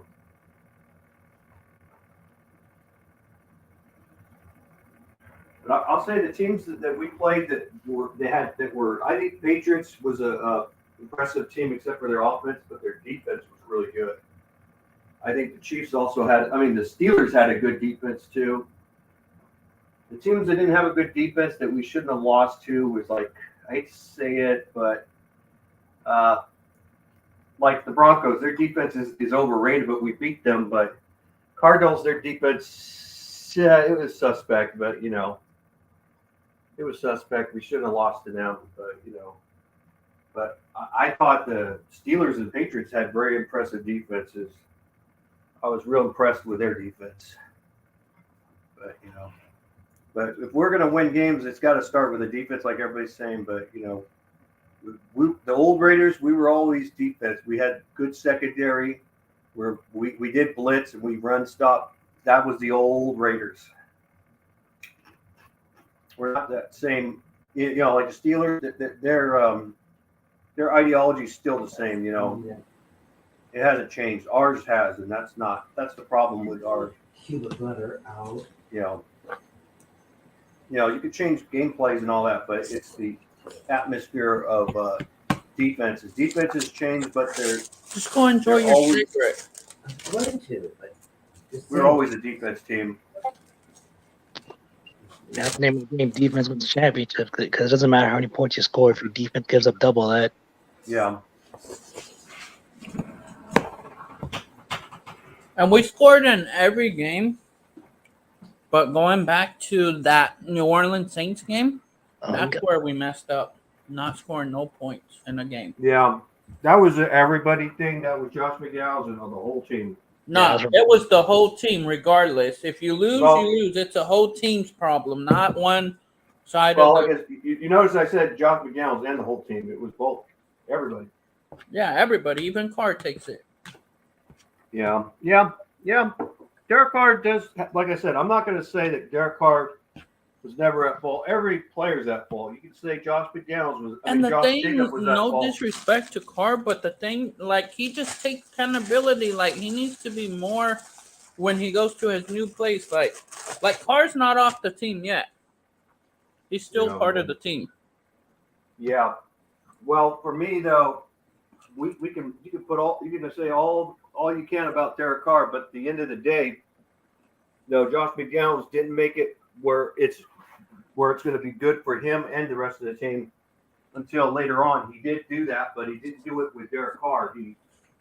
He made it easier for other players, like even Hunter Renfrow and Devontae Adams. They were starting to play better. I would trade Renfrow. You could trade Renfrow and rebuild, but I wouldn't do it if I was. I mean, you know what though? Here's what I would do if I was like another team. I would wait for the Raiders to release Derek Carr, like say the Colts. They'd be the perfect example. Mm-mm. I would wait. The for Colts them don't want him. No, Mama, They have no quarterback. They've reached. don't want him. But look what they have done all off season or all these off seasons when They with still somebody's love him. use. They have no quarterback, dude. Who's their quarterback? Some what? Who? Remember this season, Matt Ryan. Matt Ryan sucks. Derek Carr would be a giant upgrade, and they wanted Derek Carr. They tried to trade for him. They asked to trade for him. They did, and I'm sure they still want him. And this is what they would do. This is my opinion. If Derek Carr is released, they would wait for Derek Carr to be released. They would claim him, and then they would go after. They try to say to the Raiders, "Oh, we want Devontae Adams or even Hunter Renfrow," and they'll try to make a trade that Josh McDaniels and Ziegler can't refuse. They'll make some draft picks, and they'll give them multiple draft picks. Because when you lose Derek Carr, but then you'll save more money. No Hunter Renfrow, no Devontae Adams. You save a lot more Devontae money. ain't going nowhere. He made that clear this week. He's not going nowhere. Well, like I said, that won't be up to him. That'll be up to the Ziegler and Josh McDaniels. Because if they make that kind of thing, but yeah, they'll probably talk to him and say, "Hey, we're in a rebuild mode and everything." And if you're in a rebuild mode for Devontae, you're not going to go anywhere. I mean, I'm sure he already knows that. When you're starting all over, lose a quarterback, you're starting over. I don't care what anybody says. It's a reset. Let's just say this in perspective. If Tom Brady gets here and we win, how would we all feel? I'd say this ain't my team. This is the Las Vegas Patriots. That's what I would say. I don't give a shit. Don't matter. I think for me, That's my pride. I don't give a fuck about Tom Brady. And like I said, that happens. I'll probably have a beard as long as yours, Aaron. But you know what? The chances of that happening is zero, in my opinion. Because I can't grow a full beard. I can only grow a goatee. That's about it. The most. I think I can't grow facial hair on my cheeks very well. it's just like on that. Let's say that did happen. Brady comes and wins us a Super Bowl or two. It'll probably be bitter. It'll be bittersweet because I would be happy because I guess we won a Super Bowl or two. Yeah. But let's be honest. We all know how the media is going to cover it. It's not going to be Raiders won the Super Bowl. It's going to be Tom Brady comes back after 20 years from screwing over the Raiders or whatever. It's going to be more about Brady than it is about the Raiders winning. But Yeah, that would be like saying, we can always say what ifs, but at the end of the day, we got to look at knowledge and be realistic. That won't happen. Just to clarify, I'm not one of those people who wants Brady here. I do not want him here. No, not me. I'm a Raider fan, and as a true Raider fan, I'm a true Tom Brady hater. There are players that I hated that I didn't want on the team, but he's much worse than any of the players that I hated that we got. I mean, Romanowski, he was kind of a crazy. He was like he was a wrecking ball. I mean, having concussions and also he beat up a teammate of his and broke his orbital. And people could say that's roid rage that he had, but no, he's just a natural bully. That's who he is. So, But Circus, we've I'm had- going to ask you this: who's Go your ahead. favorite football fan or player of all time? I mean, I got a couple, so it's gonna be kind of hard. I guess for me, it's gonna be on the defensive side. It's probably gonna be Woods. It's kind of a toss up between Woodson and Howie Long.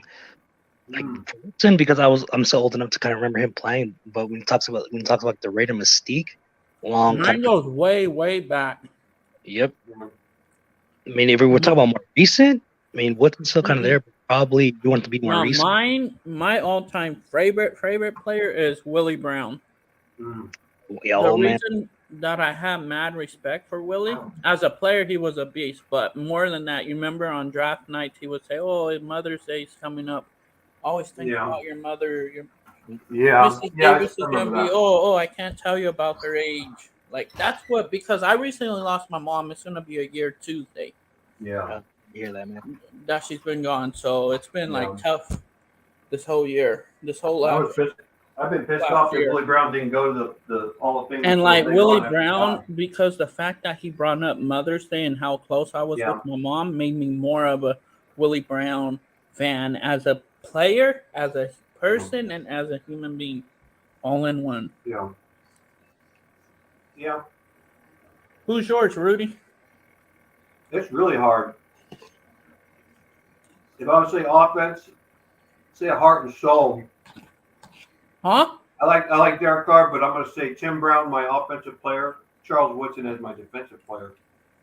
Yeah, Tim Brown was don't- the heart and soul. He was the heart and soul of that Raiders. He went through all kinds of shit, and he went to the Hall of Fame. And then Charles Woodson, man, he was the greatest player we've ever had.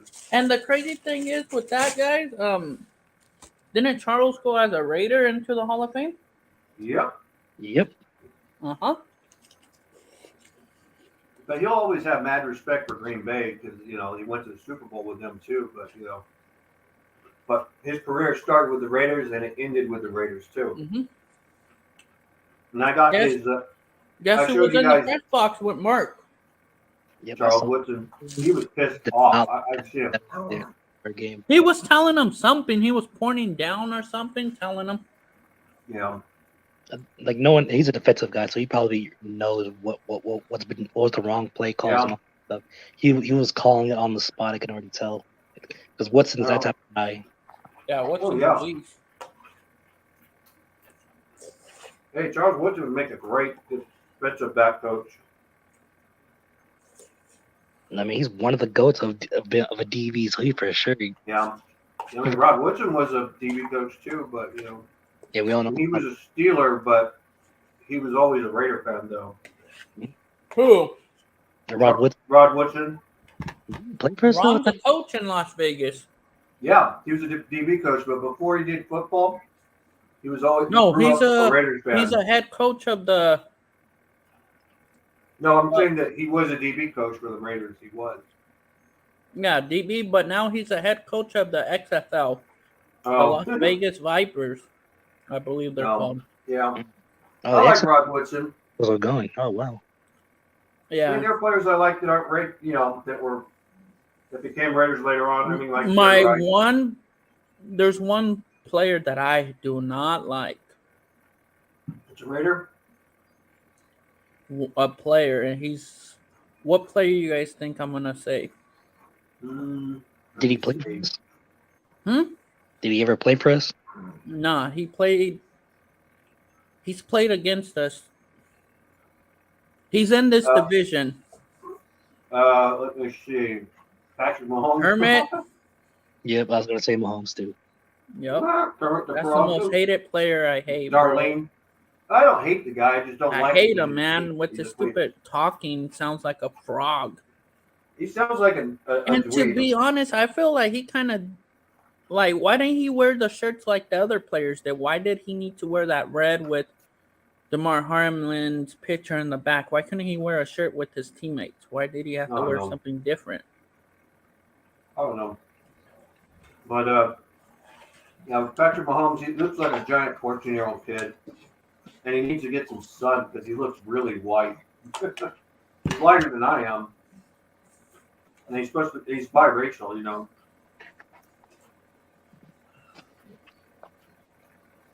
No, I mean, for me, the only I'll just go I to the would say limit. right here. the only reason I don't like Mahomes is because it's an age old. Like it's sitting with Brady. It's I like just gotta put them in your room. think about the Yeah, he is too good. Oh, There was a I time when we noticed beat him. He refused to shake hands after we beat the Chiefs in Arrowhead in 2020. He refused to shake hands because he felt like that we should have lost to him, you know. And it's like, oh, it was all our fault and we're stupid and we should have beat them. We were the better team. He couldn't accept the fact that they lost to us. That's what I don't like about him right there, but I don't hate him. Hate is too much of a word, you know. I mean, I don't like Tom Brady, and he's the most hated player for me. Most hated player. I don't hate him in person. To be honest with you, as a person, I think he's a terrible father. The fact that he didn't go with it, listen to his wife. He wanted to do things his, you know. You got to be there for your children and all that. And, you know, most husbands in the NFL, they stick with their wives. You know, a lot of them. There's a few that haven't, you know, that were womanizers like Joe Namath. I think he's been married multiple times. But you know what Joe Namath was. He was a player. You know, he dressed up like he was a pimp and everything back in the day. But with Tom Brady, he was supposed to be a guy of morals, and he's not. He chose football over his family. His family wanted him to retire so he could be with the kids, the wife and kids. And to me, that's just nothing. I think Patrick Mahomes, when his time gets like that, he's going to choose his family over football easily. But Tom Brady, man, he's the one thing that I just don't respect. You know, he's a guy who wants to win at any cost, and that's not a good thing. You know, it's like you know you play video games and you cheat on purpose and you use cheat codes and you want to break records and all that. That's Tom Brady. I mean, I'm personally not gonna speak on Brady's family situation because personally I don't know him. I'm not gonna speak about a man in his familial situation, but. Yeah, but like but I can't deny that there's some part of him that, like, he does try to pull off his image, but he's all ego. Yeah, he is.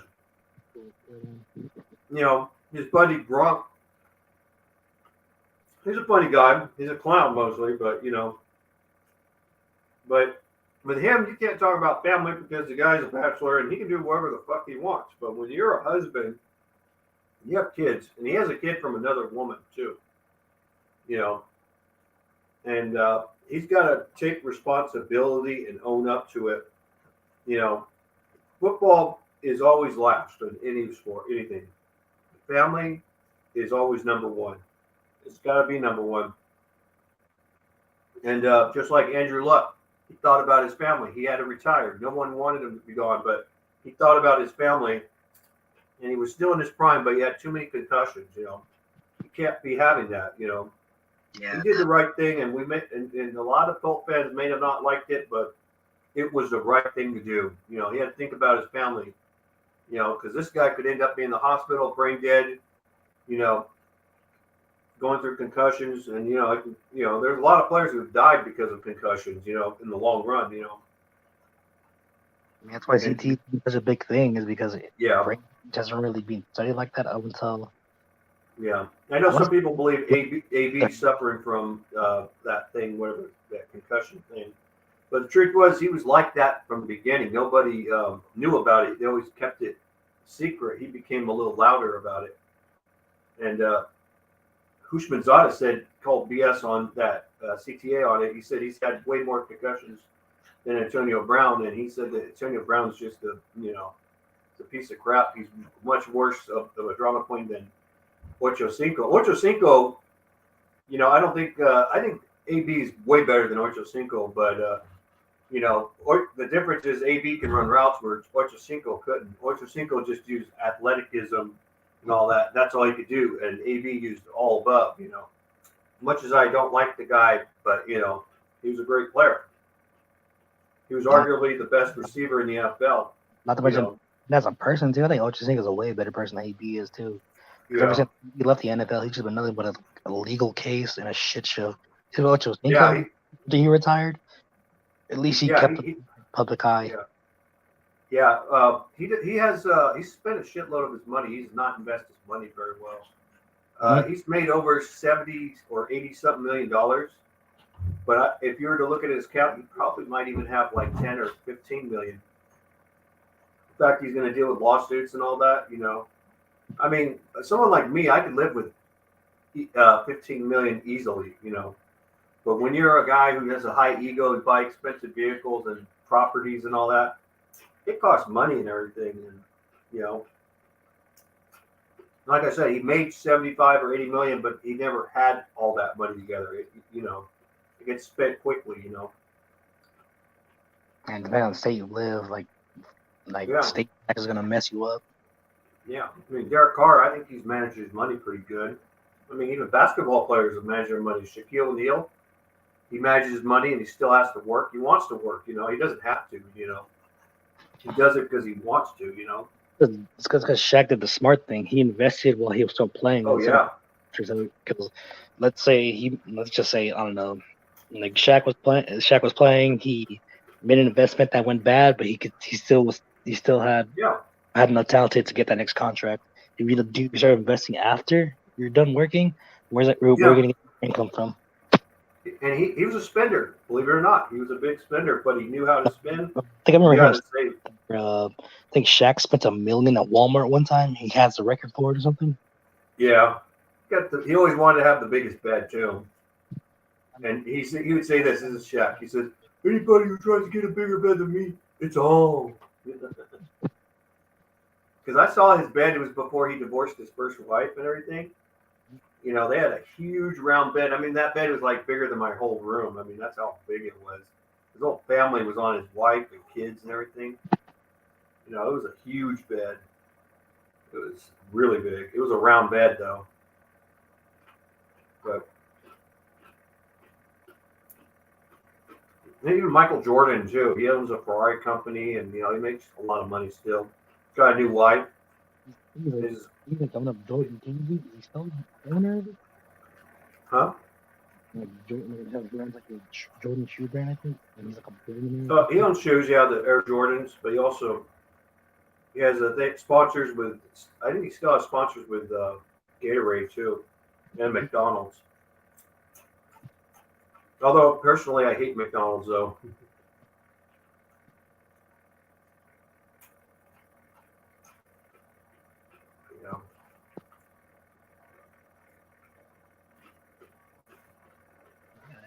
So how do you think Raiders would address the O-line? Here, let me raise the volume. I can't hear you too well. How do you think the Raiders are going to address the offensive line? Our right side Well, I don't think they're going to address it at all, personally, because if they wanted to address it, they would have done it sooner, though. But I don't trust, like you said, Illuminar that's the right side of it, and they've been he struggled a lot, had penalties and everything. Munford was doing good, but the problem with him is he doesn't line up right, And he's still a rookie, so he still needs to like polish the game of the professional level. Yeah. Let me see. You got a little loud there. Drop the volume. Yeah, they should dress the line, but I don't think you go to first round for that. The defense needs the most help. I think on offense it would be the O-line. But like I said, though, O-line, whatever you put on offense, when you don't have your best quarterback, you're not going nowhere. You're in a rebuild mode. You have a coach who's just not proven.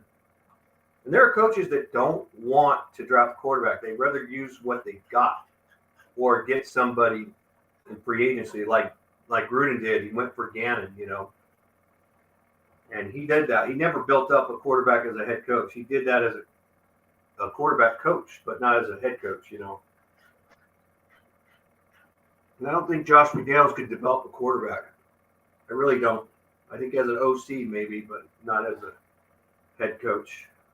And I mean, as a head coach, to be seen because he does have a little bit of a track record, according like Garoppolo, Jones. Yeah, he was with the Patriots. Yeah. As a head coach, we have to wait and see. Yeah. The problem is management. You can get the guys, but you have to manage them.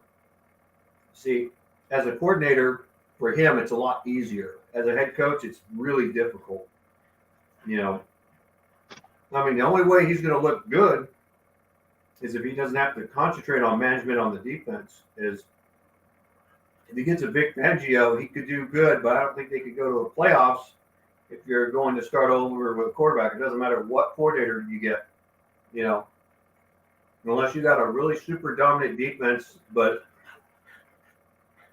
I think you gotta use what works for the team overall.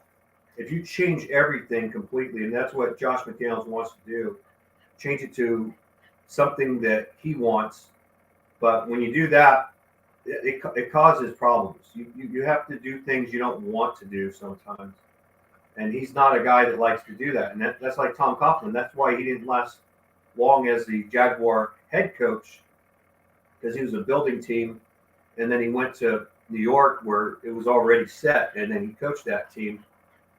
But but like this, like I said, he does it his way, but he kind of like stopped being too stubborn and started doing things better. And, you know, and they actually took the Giants to the Super Bowl. I think he was in both of them, yeah. But his ways now will not work in this era. You know, you have to be workable. If you're not workable as a coach, and if you don't have players that are really good that aren't workable, then it's you that's the problem. But Derek Carr is a workable quarterback. But it's not him. It's all Josh McDaniels, you know. Because there's teams that he could be workable with. I mean, there's many teams, you know. Even my dad wanted him on his Steelers, but they got Kenny Pickett, and you know he's a franchise. There's no way Derek Carr would go to him. I mean, Pickett, if he went to the Raiders and they did a trade Derek Carr for that, you know, that would be a better upgrade though, because Pickett's a little more seasoned, and if you get a rookie that's coming right now into the system, but then again, Pickett may not do too well with the complicated system. So, you know, I think with Josh McDaniels is he's going to stick with Jarrett Stidham, and you know, and with Derek Carr being gone, he'll be there. They'll probably will draft a quarterback in the 3rd or 4th round. You know, that's all they're going to do. They won't go for a 1st round because I think Josh McDaniels is more of the Patriot way than his own way. You know. Because he doesn't have his own way. That's the truth. That's true. I mean, he has like offensive mind, but when it comes to leading, Yeah. players to execute, it's just not there for him. Yeah. Like you said, you got to manage everything. And I said this to Dustin and even Aaron. You have to manage the whole team. You can't just because you're an offensive mind doesn't mean you don't manage the defense. You got to manage everything. You got to make sure preparations. Defense is not as complicated as offense when it comes to the preparation, but you got to get the right staff. You can't go with staff that's like friends and buddies with you. You got to sometimes get guys that you may not like. Like when the Bears went to the Super Bowl and won it with Mike Ditka and Buddy Bryans, those guys hated each other, but they worked great together. Even though they hated each other. Then finally Buddy Ryan went and tried to be a head coach himself, and he didn't do well. You know, Yeah. he was a great defensive mind. And Ditka, you always think he's a defensive mind, but he's not. He's an offense mind. You know, he was a tight end for the Bears and the Cowboys, and then became a head coach of the Bears. I mean, not to mention Ditka did not know how to build a team because the minute he went to the Saints, he completely franchise. Yeah. He went by talent mostly as a head coach. We went to New Orleans and traded a whole bunch of draft picks for Ricky Williams. Was it Ricky Williams? It was Ricky Williams. He traded almost his whole draft for him. Like, that was stupid. Ricky Williams was a good player, but I don't think he was worth an entire draft. No, he wasn't. He was very talented running back, but no. You got to get a guy, best player of the position, but at the same time, you do have to look at needs, and that, to me, needs doesn't have to always be the 1st round pick. Though you get the best player for the best position in the 1st round. Yeah, you gotta get the best player Look what happened Yeah. with Gruden and Mayock. They went after need for all those years. Look how many Yeah. picks we got. Well, I mean, they got good need players that were steals, but they missed on some points. Like 2019 was a little bit of a miss, not too much. Clinton Farrell was a mistake. He should have been traded. They should have traded down, and they would have got more draft capital. And they would. I mean, he was just not worth the 4th pick. I think everyone agreed that was the reach. Yeah. The Raiders could have actually had an A+ grade in 2020 if they had traded upward their other first-round pick and would have got CeeDee Lamb along with Henry Ruggs. Yeah. That would have been an A+. People were like, "Oh, wow, the Raiders! It's the greatest pick I've ever seen to trade up." And the Cowboys wouldn't have. They could have traded up easily. All they had to do was go a little bit over the Dallas Cowboys. Still got Damon Arnett, who's a bust. That is true, though. If the reports are to be the reports from Matt Reeves, we believe. Yeah. First couple of the early rounds, Gruden had all control. So Yeah. I wanted to do that, or Yeah. I think he wanted to go after Lamb. I don't remember. Yeah. You mean? Gruden wasn't going to allow it. Yeah. And Yeah. Gruden wanted Ruggs, though. Smart we got Ruggs because I think the Broncos were trying to get him. They wanted Ruggs over Judy, though. I know Bronco fans will say no, they didn't, but bullshit, they did. I mean, I don't hate the Ruggs move. To be honest, that was actually a very good move to get in the first round. He said it sucks because of obviously what happened. Yeah, the DUI situation. Yeah, I said it turned out the Ruggs play draft was not bad.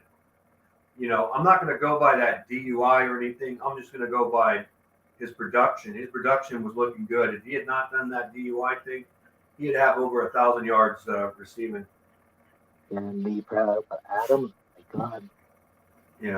Adams was like a great replacement for him.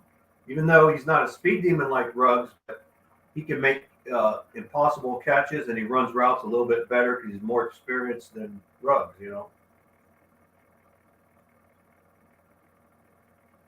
Yeah, because at some point, because I know Ruggs is bread and butter. Once he was downfield, that was pretty much almost guaranteed. Yeah. Because I still remember that. Was it the Denver game where he went down and basically lost that one football defender to get us within like the red zone? Yeah. Yeah. People can say red zone, but red zone goes with the head coach. Mm-hmm. You can say it's about the quarterback, but number one fault goes to the coach. The coach makes the adjustments and fixes it. If he doesn't fix it, it's his fault. He fixes it by fixing it with the quarterback, and that's just the way it is, Derek Carr's workable. That you got to make plays that are set up for the red zone better. I mean, where Derek Carr does better at, like I would have used Darren Waller more as a red zone receiver. Get all your taller guys and all that. That's where it's effective. I mean, Holland Mack now, he would be a good red zone receiver. Not a good number 2. A number 3 or number 4 receiver, but I would do is if we're in the red zone, you could take Hunter Renfrow out and put him in the slot receiver and everything, and maybe I don't trust the other receivers, so I put Hunter Renfrow out of the slot, because everybody's gonna like look at it and I saw Derek Carr, he threw an impossible pass to Matt Hollins, and he threw it so fast, and it was so fast I didn't even see the ball, and it was in his hands. The defender tried to get it, but it was so fast. And and Derek Carr, he's got a cannon and everything. He's an accurate passer. It's just that when you put him in bad situations, it affects his accuracy. If you have him throwing deep routes a lot, yeah, his accuracy is going to drop. But you can say that with every other quarterback. You say it with Josh Allen or even Patrick Mahomes. They don't care about accuracy. They care about making big plays. That's what they do. That's their ideology, But I always say I don't look at giant plays. I look at what's effective. Set up the deep plays. Don't just force them, you know. Mhm. Because if you had Jared Stidham do the same thing that Derek Carr did, he would throw way more interceptions than Derek Carr. That's facts. He can't throw those balls that Derek Carr can throw. Oh man, like man, I like the way Sam uses his legs and he's able to extend plays, but when it comes to throwing the deep ball, his accuracy it really falls off at past 15 yards. Well, that's anybody though. There's no Peyton Mannings or anything like that. Derek Carr can throw the ball deep, but it depends on the receiver. He's thrown deep passes to Devontae Adams multiple times. I mean, he improved in his touchdowns, than Gruden did, but the passing did drop because of the running game and because of the sandbagging plays that they set. Like, I think that the sandbagging was more like in teams like Arizona and the Rams, Tennessee a little bit. I think Tennessee was the beginning game, and then Derek Carr wasn't sandbagging. And then, let me see. He sandbagged even in Denver games, both Denver games. He didn't sandbag in the Chiefs game, and I think a little bit in the Chargers game. I think both Chargers game, but not as much in Las Vegas when we play the Chargers. Yep. But Jared Stidham couldn't throw it on 4th and 10. Derek Carr did that, and he threw it for 12 yards. Mm-hmm. That is not easy at all. Hey, yo, Cortez, you back? It's been like 18 minutes, bro. Yeah, either he's napping or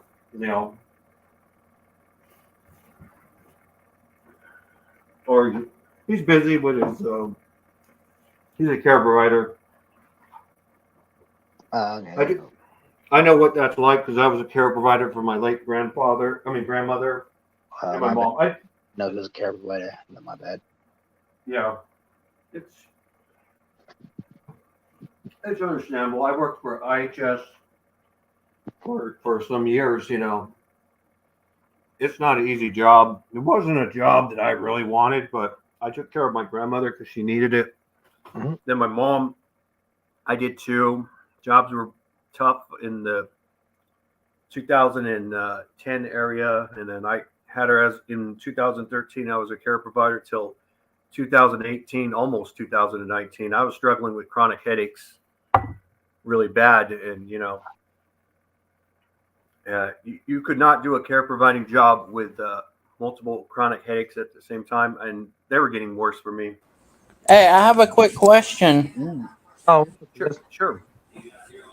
It's not for that tuck rule. Let's be honest. It's not Tom Brady's fault that the refs called it a tuck rule. Well, it's the NFL's fault, actually. Yeah. Why do we hate Tom Brady so much? It wasn't his fault that made that. I mean, you got to remember, it's more circumstances, right? Because that was probably that was probably their best chance of winning the Super Bowl. Probably aside from that, the one we've never really lost. So the Patriots get a break. Brady gets a break where that's called a tuck instead of a fumble. He goes on to win like 60 Bulls, 20 years with the Patriots, while we start floundering for the next 20 years. Yeah. So it's like, I mean, I guess he's Brady. We hate Brady because of the circumstances, not because he was the one who made the call. Yeah, everybody. If you think about it, there's a lot of people that hate Tom Brady besides Raider Nation. There are. The Steelers hate Tom Brady. The Eagles hate him. The Rams hate him. Rams definitely hate him. Here's something you may not know this maybe, but before the Super Bowl, they said that the Patriots were caught videotaping their practices before the Super Bowl. It's not him though that's doing this stuff. Oh, it was the Patriots. Of course, at the time he was a young guy though, but like I said, he knew about it and went with it. They said, we're going to win. And with Brady's ego is, I will do anything to win. Everybody's like that, And some Patriot fans might say this, well, if the roles were reversed, you wouldn't say nothing either, You wouldn't say nothing. Your team won Super Bowl championships. You're not going to say nothing. You're not going to say it. And it's a kind of a ironic thing because maybe with me, I personally hate cheating. Hate that kind of cheating. There's no honor in it. And Dustin, in his view, doesn't look at it. He says, well, recording play calls like hand signals, but it was more than hand signals. They knew the exact plays. They knew the words and even the talking. It was more than that. And there was more cheating that we don't know of. And if everybody's paranoid about the Patriots cheating, they have every right to do that. It's like someone lies, they're lying. Like my uncle, he's a liar. You don't trust him. And if he were to, if he was to say, hey, Rudy, do you think you can loan me this money and I'll pay you back? I know he won't pay me back because you know why? Because he won't. He's a liar. And he's my uncle, my mom's older brother. But, I know of what he is. That's the same way with the Patriots. We know of what they are. They're cheaters. They take shortcuts. There's a reason why, and you have to look at it. What team is going to have 6 Super Bowl championships, like from 2000 and to 2000 and through the 2010 or 14 area? There's no teams that will ever do it within over 10 decades. Within that area. And some people will say some teams will stop cheating and then they'll go back to cheating when they get caught. Yeah, they're going to stop. Like when they were caught, they stopped cheating for a little bit and they changed their thing. Like I always suspected the Patriots of cheating in Gillette Stadium, which is why they were always undefeated in Gillette Stadium. They never lost at home against anybody.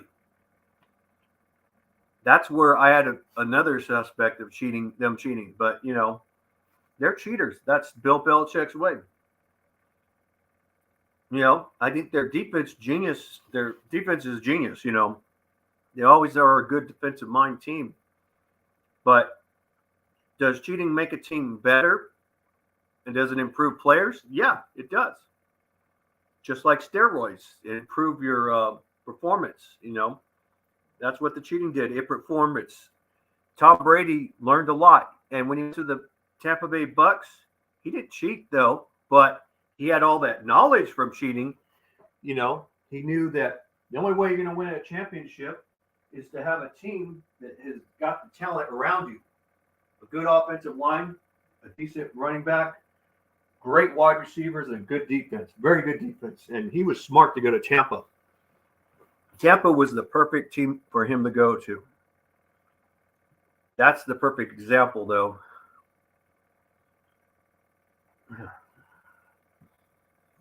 But yeah, I used to call the Kansas City Chiefs the Kansas City Cheats because they would get plays in their own stadium, And this was way before Andy Reid became the head coach. It was like in the 90s and early 2000s. I always called the Kansas City Chiefs the Kansas City Cheats. But there's always home cooking in everybody's, not always every team, but, most teams, But,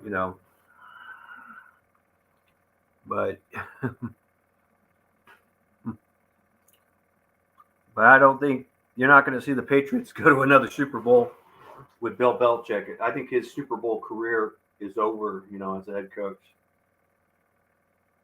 I think he'll probably coach maybe 5 years and then he'll be out. That's just my opinion. Everybody's not talking? Oh, there you are, Circus. Say I'm about to go right now because my phone's about to die. Okay. Then. Thanks All right. Well, it was nice hearing from you. Thanks. Nice hearing everybody else's perspective because after that blowout, I was pissed. Not me. I knew it was going to happen.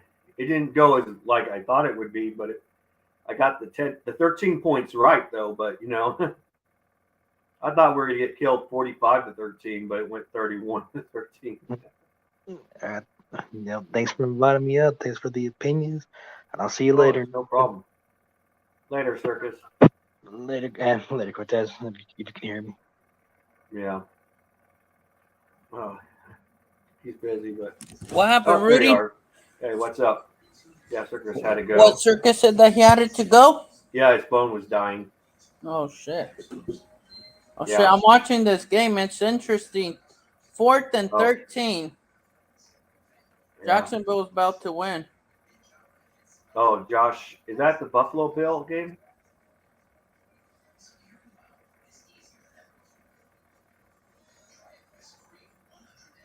Because I know the Buffalo game was suspended with the Cincinnati Bengals.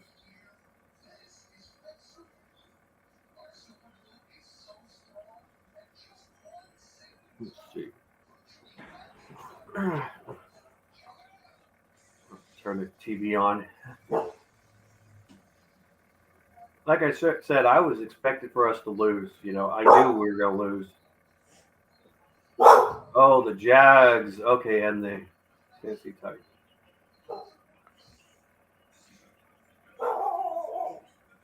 Okay. Yeah. Dobbs. I remember it was for the Steelers. Dobbs has got to do is draw some eyebrows into where he's supposed to have eyebrows, man. The guy has no eyebrows.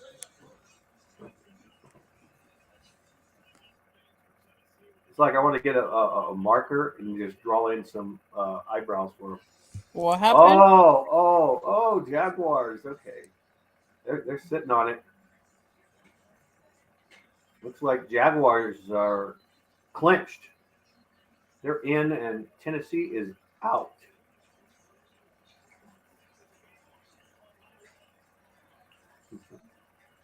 Yeah, it looks like Sir Lancelot won.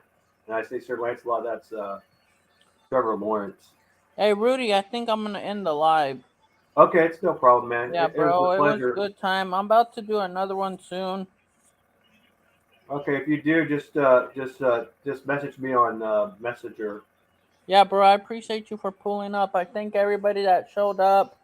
No Al's problem. Ghost, Raider Circus, Robert Pena. I want to thank all of you guys. Thank you all. You guys have a good year. We'll be back with some more content coming soon. Yeah, Hey, later, Rudy, everyone. before you leave, stay back, all right? All right.